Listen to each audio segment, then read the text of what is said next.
everybody, JC here with another TNI news video. Now we got a lot to cover today, so let's hop right into it. And first thing I want to talk to you guys about is some new information in regards to upcoming DC Comic Multiverse 6-inch figures from Mattel. So first of all, we got some more information on some of the upcoming Justice League movie exclusive figures. I talked about this last week. We saw that the Mera figure was going to be released as an Amazon.com exclusive, and I originally at Comic-Con back in July, we had seen that a number of figures were coming that were all going to be store exclusives. We didn't know exactly which stores were going to release which figures. Just to recap, the figures that are going to be store exclusives are the Mera figure, which again will be an Amazon.com exclusive. Then there's a shirtless Aquaman figure, a Parademon figure, a regular Batman figure in his regular suit, and then a Cyborg figure with an armored up face.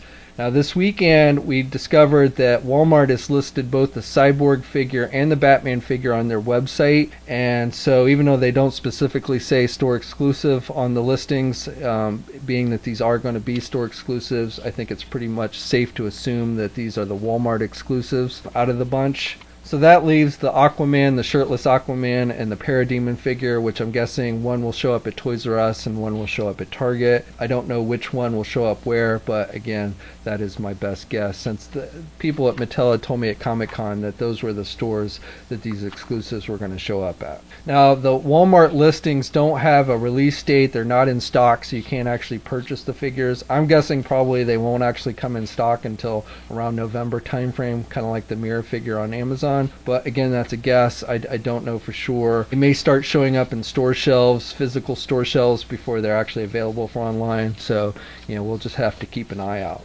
Now, another thing that these new images revealed for these figures, it looks like the pack-in for these is not going to be an add-on for the Collect and Connect figure in the wave, which is Steppenwolf. It looks like they're just going to be mother boxes.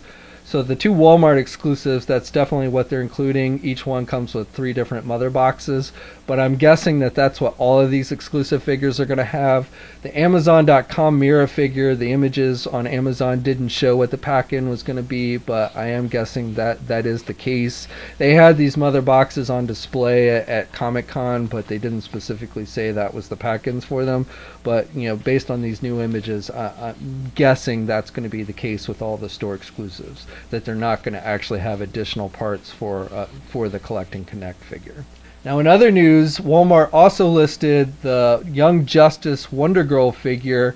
This, if you recall, was first shown a year ago at Comic-Con 2016 and was said to be a Walmart exclusive. It was supposed to be part of a wave that included pieces with the Dr. Psycho Collect and Connect. The other figure in the wave was said to be the Wonder Woman, the Dark Knight 3 Wonder Woman figure. So, being that this Wonder Girl figure is now showing up on Walmart, that might be an indication that these figures are still coming. However, I have been hearing some conflicting reports that vary, so I don't know exactly what's going on with this wave and these figures.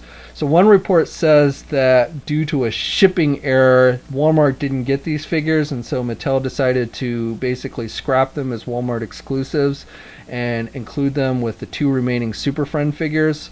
So I'll get back to the Super Friends in just a second. But anyway, this wave is now supposed to be a general release. However, I've been hearing that there's not been much retail interest in such a wave, and so it's unclear if anyone's actually going to carry these or not. These could very well end up just showing up at places like Big Lots, the discounter like Big Lots. That's usually where Mattel figures show up.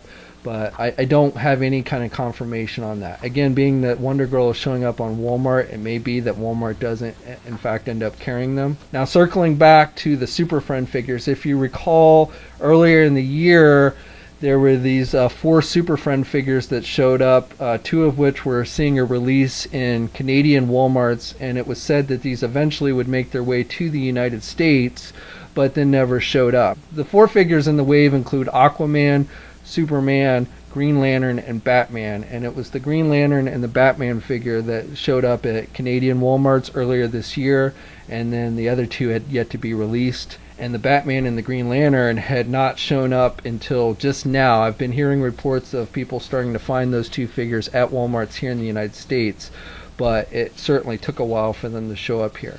But again, going back to this rumor that I've been hearing about this new wave, it looks like the final two figures, the Aquaman and the Superman figure, may either not get released at all, or could be in this new wave with the Wonder Girl and the Wonder Woman figure and released everywhere. So only time will tell how these are going to end up being released, but just know that the Batman and the Green Lantern have finally started to show up at Walmart stores, and the Wonder Girl figure at least is now listed on the Walmart website with official images. However, there's no release date. You can't purchase the figure online at this time, so whether they actually end up carrying it at all or not still remains a bit unclear. Okay, switching gears to Star Wars, there have been a few more Last Jedi reveals, leaked out reveals thanks to overseas Amazon. Now, if you don't want any Last Jedi spoilers, you probably want to skip ahead to the Q&A portion of the video. But we got some official images for 4 of Hasbro's 6-inch Black Series figures. So 2 of them are just re-releases of the San Diego Comic-Con exclusive Rey and Luke Skywalker figures. Now these figures look to be exactly the same as the Comic-Con versions. As far as I can tell, the only difference is the packaging. The Comic-Con version came in a 2-pack, whereas these are individually packaged.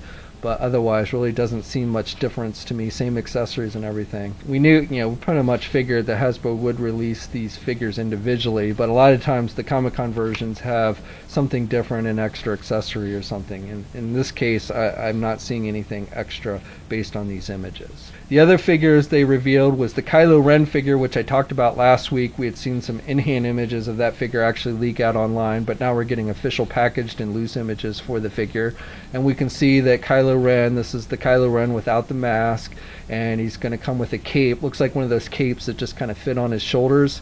And then also he's going to have his lightsaber and then an unlit lightsaber hilt. And then the final figure is a new figure we haven't seen before, though we did see a Funko Pop version of this figure, and it's a Finn, and he's in a First Order disguise, so it looks like at some point he's going to go undercover as a First Order soldier. And so this is the figure we're getting first, the first Finn figure, which I'm sure we'll get others. Now another reveal, also thanks to Amazon from overseas, is a pretty cool looking playset. This is for the 3 3/4 inch line, the basic line, and it's a playset. It's called the BB-8 2-in-1 Mega Playset. So basically it's a big giant BB-8 that opens up to reveal inside an Imperial base. It's going to come with a Snoke figure and a Praetorian Guard, and these are going to be the basic figures with the 5 points of articulation. Now the inside of the playset looks pretty cool. It looks like an Imperial / First Order base. You've got up at the top, looks like a throne for Snoke, and then like at the bottom on the left side, that looks like a trash compactor room. So kind of a nod to the original Death Star. So that's pretty cool. Now I do kind of think that Hasbro missed the boat a little bit on this. I think they should have done this playset last year for the Rogue One movie, and instead of making the outside look like a big giant BB-8, they should have made it look like a Death Star. I think that would have been much cooler. I mean, it's still pretty cool, and I'm sure BB-8 will be appealing to kids and all, but I think if they'd made it a big giant Death Star that opened up to reveal a playset inside, I think that would have been even cooler. Maybe it's something Hasbro can do down the road. Now this is going to have the Force Link technology, which I don't know exactly, since I haven't seen anything official on these. I know that's kind of the gimmick for this year for Star Wars products. Probably ties into your smartphone or something along those lines. But it's going to have that Force Link technology. Probably will have some other electronics, maybe some lights and sounds or something like that. And I don't know the exact price. It's probably going to be in the $150 to $200 range. But again, I don't have an exact US price for this yet. I do believe this will be released on Force Friday in September, so it is something that you should be able to get in time for Christmas if you want to get it for your kids or what have you. Okay, so that's it for news today. Now on to the Q&A portion of the video. If you're not familiar with the Q&A, this is where you guys ask me questions and then I'll read them on air and try and answer them to the best of my ability. If you've got a question you'd like me to try and read and answer in a future video, just ask it down below and put Q&A next to it. But for this week, I've got 4 different questions. The first question comes from Eric Matthew Ramirez, who asks, what caused the fall of Toy Biz and the original Marvel Legends line? And do you see the same thing happening to the DC Multiverse line? Okay, Eric, this is a pretty good question, but I think we need to clarify a couple things. So first of all, I wouldn't really say that there was a fall of Toy Biz and the original Marvel Legends line. In fact, when Toy Biz made the decision to sell the line off to Hasbro, I think it was quite popular, one of the more popular action figure lines on the shelves. And the big thing you have to keep in mind is at the time, Toy Biz was basically owned by Marvel Comics. So it wasn't like an outside company holding the license like Hasbro is, and they just, it's not like they lost the license to another company. It's that for whatever reason, and I can give you my opinion as to why that reason is, but for whatever reason, Marvel decided to essentially stop making the toys themselves and sell it off to a third party, i.e. Hasbro. Now my belief as to why they did that is essentially they saw the writing on the wall. At this time, this is when oil prices were starting to go up, and you could, basically you could tell that it was going to become more expensive to make the figures, which meant that they were either going to have to raise the prices on figures or start cutting quality and accessories and stuff, the things that we collectors always hate when it happens. So I think instead of trying to do that and trying to navigate those waters, I think instead they basically decided it was more profitable for them just to sell the license off to another company, a bigger company that could probably handle that a little bit better, i.e. Hasbro. So again, I wouldn't think of it as, well, Toy Biz lost the license, or Toy Biz failed, or what have you. Now, while it's true that after they sold the Marvel Legends license, which was their bread and butter, was Toy Biz's bread and butter, they did try and do a couple other smaller lines, but essentially shortly after they sold the license, they did close their doors. But again, I think that was more of just the market, the toy industry itself changing, and they saw the writing on the wall. Now, obviously, when Hasbro first took over the license, there were definitely some bumps in the road.